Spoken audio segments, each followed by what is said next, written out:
For years, Shelby Stanga was more than a reality TV character. He was a mystery wrapped in mud and legend. Fans knew him as the man who laughed in the face of danger, who wrestled with the swamp instead of society. But after the cameras stopped rolling, that laughter faded into silence. The Swamp Man vanished from television without warning, leaving behind rumors, fragments, and questions no one could answer. What forced Shelby Stanga to walk away from the fame he never asked for? And what became of him afterward? The boy who grew up in the swamp. Shelby Stanga's story begins far from the glitter of television. He was born on January 17, 1960, in New Orleans, Louisiana, and raised by a single mother after his father abandoned the family when Shelby was only 9. Around that time, his mother made a choice that would change his life forever. Fearing the violence and racial hatred spreading through their town, especially the activity of the Ku Klux Klan near local schools, she pulled her son out of the classroom and moved him deep into the swamp region of Tangipahoa Parish, north of New Orleans. There, surrounded by cypress trees, snakes, and endless water, Shelby began a childhood that few Americans could imagine. There was no electricity, no television, no textbooks. His education came from storms, insects, and trial and error. By the time he was 8, he could row a boat alone through the flooded forests. At 10, he was diving into black water to cut sinker logs buried under the mud, a task that would terrify most grown men. His mother taught him to read and write, but survival was his true curriculum. He learned to sense danger by the smell of the water, to find food in the wild, and to sleep in trees when the ground flooded. It was a lonely, punishing childhood, but it gave Shelby the independence and instincts that later defined him. In those forgotten corners of Louisiana, people began to whisper stories about the boy who lived like an animal, yet spoke with startling intelligence. They said he could drag a full-grown log through the swamp alone, that he could charm snakes, that he feared no hurricane. Whether those stories were true or not didn't matter. The legend had already begun. By the time Shelby reached his teens, he was already working. At 16, he took his first paid job hauling timber out of the swamps for local contractors.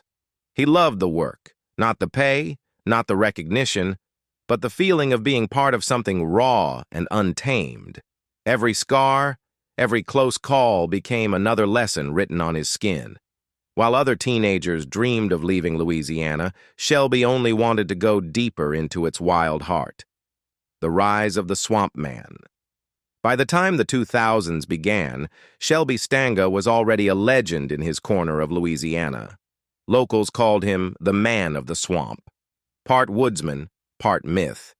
He had built a modest business called Swamp Man Logging, specializing in salvaging ancient cypress logs that had been buried underwater for more than a century. These sinker logs, some dating back over 2,000 years, were prized for their rare colors and durability.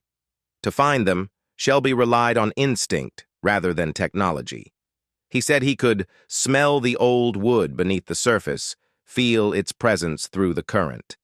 It was a kind of sixth sense, developed after decades of living shoulder to shoulder with the swamp. Television found him almost by accident. In 2000, Shelby appeared briefly on Man vs. Wild, where he demonstrated survival techniques in flooded forests. The segment caught producers' attention.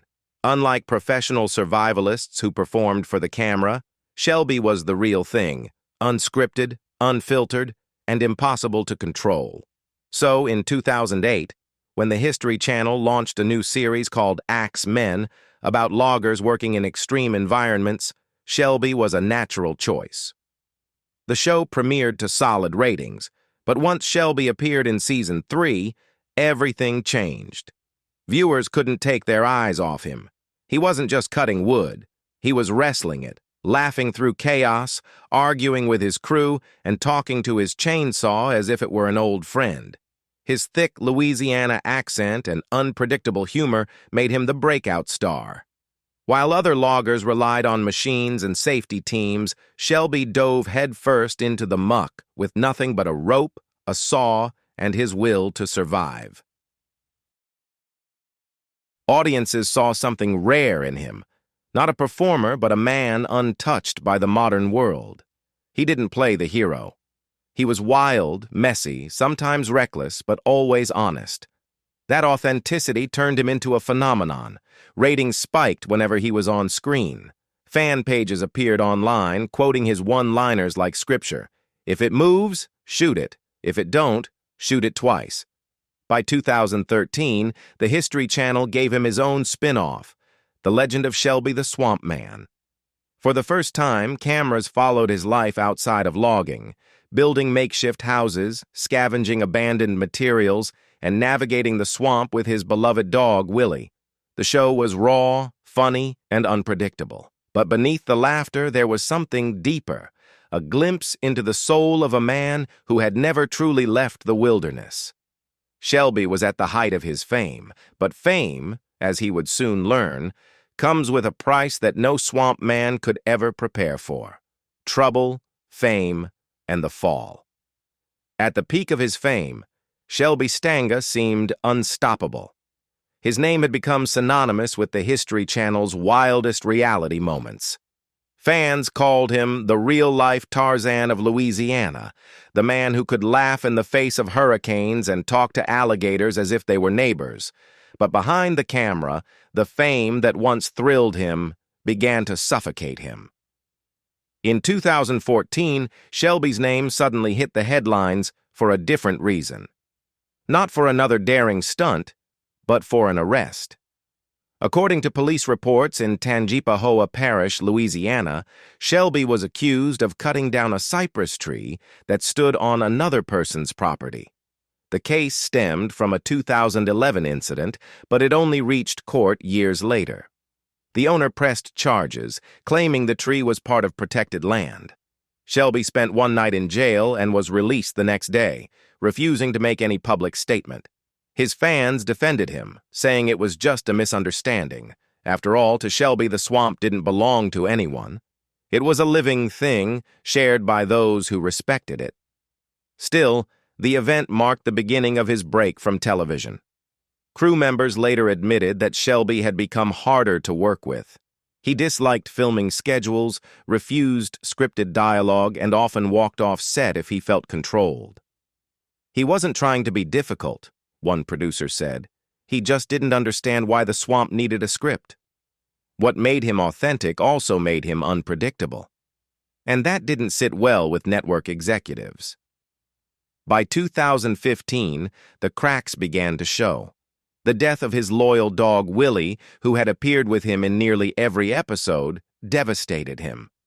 It was one of the few emotional anchors in his solitary life, and losing Willie broke something inside him. In later episodes, fans noticed the change. The laughter was still there, but it didn't sound the same. He looked tired, distracted, less like the man who once made the swamp his playground. Then came the final blow.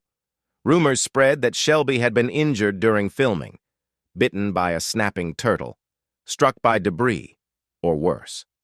Social media speculated that he had died. It wasn't true, but Shelby didn't rush to correct it. The noise, the gossip, and the growing pressure from producers pushed him further into isolation. When X-Men quietly ended in 2016, Shelby didn't appear in the final episodes. There was no farewell scene, no public goodbye, just silence. The man who had once dominated reality TV vanished without explanation. For his fans, it felt like losing a friend. But for Shelby, it was something else entirely: freedom, disappearance, and life after fame. After his quiet exit from television, Shelby Stanga did what few celebrities ever do. He vanished. No farewell interviews, no press statements, not even a social media post. For a man who once had millions of viewers, the silence was deafening. Fans scoured the internet for answers. Some claimed he had gone missing in the swamp. Others swore he'd retired rich and was living off-grid. But the truth, as always with Shelby, was somewhere between myth and reality. In 2017, History Channel tried to revive the legend with a short series called Return of Shelby the Swamp Man. It was meant to reintroduce him to audiences and perhaps reignite the franchise. The show aired in 2018, featuring unseen footage, a few new interviews, and glimpses of his familiar humor. Shelby looked older, his beard grayer, his voice slower. He still cracked jokes and dove into muddy water, but something had changed. The fire that once made him larger than life had dimmed. Behind his grin there was a quiet fatigue, the exhaustion of someone who had given too much of himself to the camera. After Return of Shelby, he disappeared again. No follow-up season, no reunion specials. It was as if he had walked straight back into the swamp and let the water swallow his fame whole. Local residents in Ponchatoula, a small town in southern Louisiana, began to see him again, not as a star, but as a neighbor. They said he lived simply in a modest home near Lake Pontchartrain, often sleeping in hammocks near the riverbanks instead of in a bed.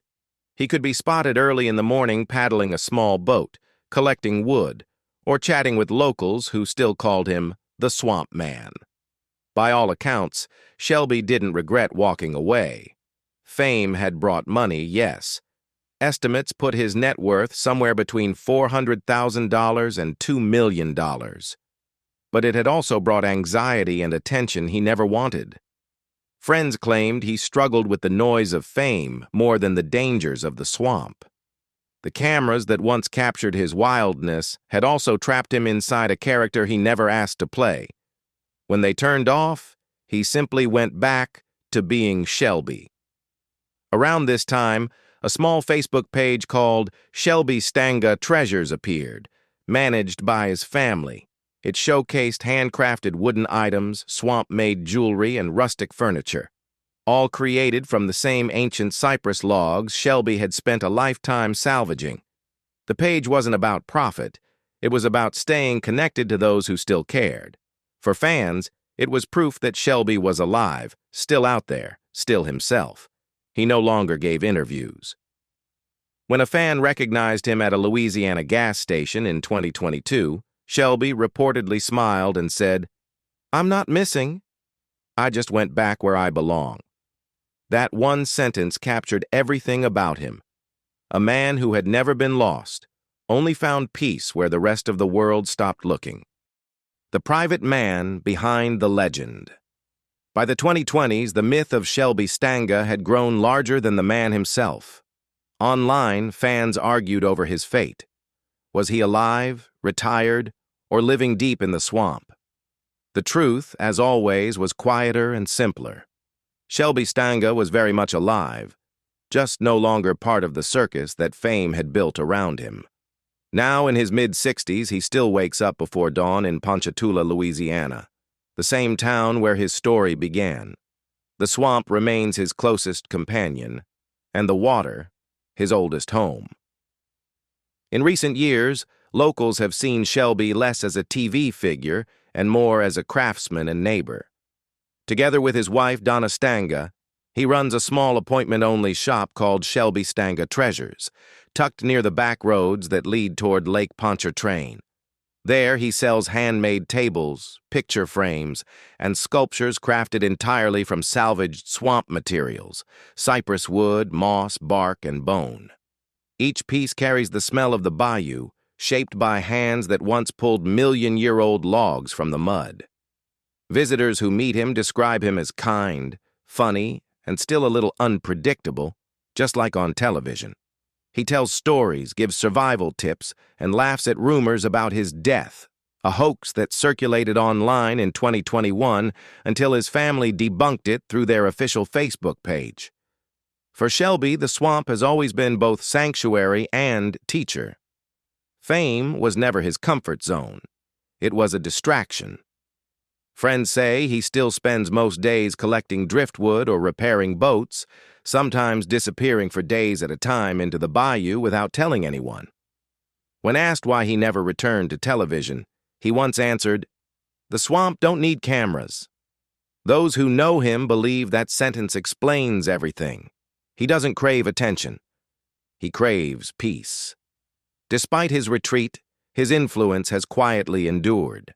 Young loggers still quote his phrases.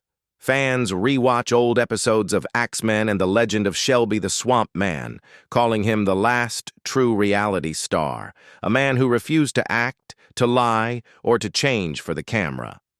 His legend has outlived the fame he walked away from. Shelby's name remains a symbol of something vanishing in modern America: authenticity. He is proof that it's possible to live on your own terms, even if that means walking away from everything. At 65 years old, Shelby Stanga has chosen a slower rhythm.